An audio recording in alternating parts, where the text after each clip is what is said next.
तो हेलो दोस्तों, कैसे हैं आप लोग। दोस्तों, लगातार फ्लॉप फिल्मों के सिलसिले पर लगाम लगाने के लिए फिलहाल बॉलीवुड वाले सीक्वल फिल्मों को उम्मीद भरी नज़रों से देख रहे हैं। पिछले दिनों हेरा फेरी का सीक्वल घोषित हो चुका है, वहीं कहीं और सीक्वल फिल्मों की चर्चा भी चल रही है। अब जब से हेरा फेरी 3 के सीक्वल की बात शुरू हुई है, या यूँ कहा जाए उनकी फोटोज मीडिया में आई हैं, तब से कई और ऐसी सीक्वल मूवीज हैं जिनके बारे में कई बातें चलने लगी हैं। लेकिन दोस्तों, क्या ये सीक्वल मूवीज सफलता दिला पाएंगी? चलिए इस बारे में बात करते हैं। सबसे पहले तो हेरा फेरी 3 की बात करते हैं और उनके साथ कुछ अदर सीक्वल मूवीज के बारे में भी बात करते हैं। पहले तो ये जाना जाए कि क्या सीक्वल फिल्मों में छुपा हुआ है कोई हिट वाला फॉर्मूला, क्योंकि मूवीज लोग सीक्वल वाली मूवीज ज़्यादा बनाना पसंद कर रहे हैं और उसके पीछे कारण यह है कि ये मूवी जल्दी बिक जाती हैं और इन मूवीज़ को देखने के लिए आप लोग यानी दर्शक लोग भी बहुत ज़्यादा आते हैं।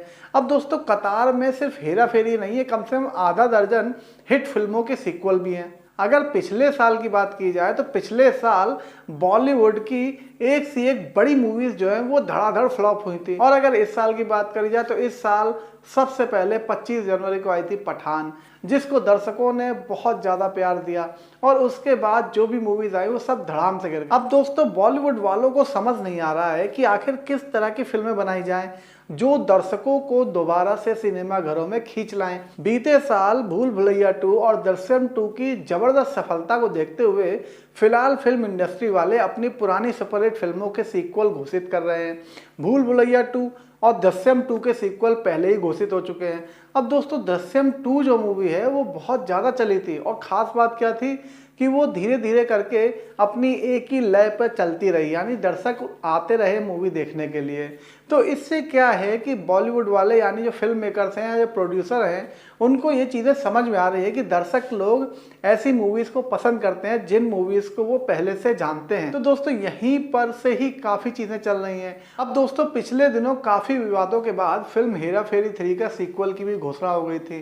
पहले इस फिल्म में कार्तिक आर्यन को लिए जाने की चर्चा थी और वो सिर्फ चर्चा ही नहीं थी बल्कि हर दिन कोई ना कोई नए स्टेटमेंट भी आ रहे थे, जिससे ये साफ होता दिख रहा था कि कार्तिक आर्यन ही इस मूवी में है। और ऐसा कहा गया था कि कार्तिक आर्यन के साथ हेरा फेरी के जो मेकर्स हैं वो हेरा फेरी 3 की जगह हेरा फेरी 4 बनाएंगे और उसमें कार्तिक आर्यन का अलग रोल रहेगा, यानी वो अक्षय कुमार का रोल नहीं करेंगे।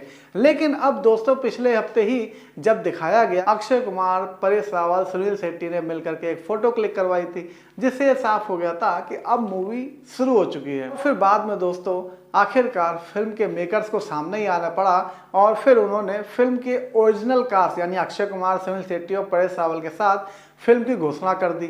इसके अलावा वेलकम और सरकार जैसी फिल्मों के सीक्वल की भी प्लानिंग चल रही है। अब दोस्तों, इसी बीच एक नई खबर आई। वो नई खबर क्या थी कि अक्षय कुमार और जॉन अब्राहम की फिल्म देसी बॉयज के अगले पार्ट को लेकर भी खबरें चल रही हैं। फिल्म मेकर आनंद पंडित की बात माने तो वह अपनी कई फिल्मों के सीक्वल पर काम कर चुके हैं। इनमें देसी बॉयज 2, द बिग बुल 2, सरकार 4 और ओमकारा 2 शामिल है, यानी इन सभी मूवीज पर काम चल रहा है। आखिर उनकी स्क्रिप्ट में कितना दम है? बॉलीवुड में सीक्वल के बढ़ते ट्रेंड के बारे में बात करने पर प्रोड्यूसर और फिल्म बिजनेस एनालिस्ट गिरीश जौहर कहते हैं कि यह ठीक है कि किसी हिट फिल्म सीक्वल से आपको पहले दिन दर्शकों का सिनेमा घर में लाने में मदद मिलती है, लेकिन आखिरकार फिल्म की सफलता इसी बात पर निर्भर करती है कि उसकी स्क्रिप्ट में कितना दम है। पिछले दिनों फिल्म पठान की रिलीज के दौरान लोगों ने फिल्म रावण को बहुत याद किया। इस दौरान तमाम लोग फिल्म को दोबारा रिलीज करने की बात कर रहे थे, वहीं कई लोग इसका सीक्वल बनाने की मांग कर रहे थे। इस बारे में बात करने पर फिल्म रावण के डायरेक्टर अनुभव सिन्हा ने बताया कि कुछ फिल्में देर से जवान होती हैं, इस फिल्म के सीक्वल की भी मांग हो रही है। हालांकि मेरा मानना है कि पुरानी फिल्म पुरानी गर्लफ्रेंड की तरह होती है, जो जाने के बाद याद आती है। अब अगर रावण का सीक्वल बनेगा तो भी रावण तो पुरानी गर्लफ्रेंड ही है। मुझे रावण बनाने में कोई दिक्कत नहीं है, लेकिन उसके लिए कोई अच्छी कहानी होनी चाहिए जो कि शाहरुख खान और मुझे दोनों को पसंद आए। अब दोस्तों, आजकल सीक्वल फिल्मों के बढ़ते क्रेज को लेकर अनुभव कहते हैं कि अगर आप किसी फिल्म के टाइटल के आगे महज 2 या 3 लिखकर सीक्वल बनाने की प्लानिंग कर रहे हैं तो आपको बता दूं कि सीक्वल इस तरह नहीं बनता। सीक्वल बनाने के लिए आपको हॉलीवुड वालों से सीखना होगा, जहां लोग 20-20 साल का वक्त सीक्वल की स्टोरी डेवलप करने में देते हैं। हालांकि वहां ज्यादातर फिल्मों के सीक्वल पहले से तय होते हैं और पहली फिल्म के क्लाइमेक्स में ही सीक्वल की घोषणा की जाती है। हालांकि मुझे इस बात का भी पूरा यकीन है कि बहुत जल्द हम हिंदी फिल्म इंडस्ट्री वाले भी सीक्वल बनाना सीख जाएंगे। दरअसल हम भारतीय जुगाड़ में काफी यकीन करते हैं, इसलिए हम सीक्वल बनाने के जुगाड़ लगाना भी सीख ही जाएंगे। ना सिर्फ सीक्वल, आजकल तो हम लोग हॉलीवुड से सीखकर मूवी यूनिवर्स में भी हाथ आजमा रहे हैं। बॉलीवुड से लेकर साउथ तक तमाम मूवी यूनिवर्स बन रहे हैं।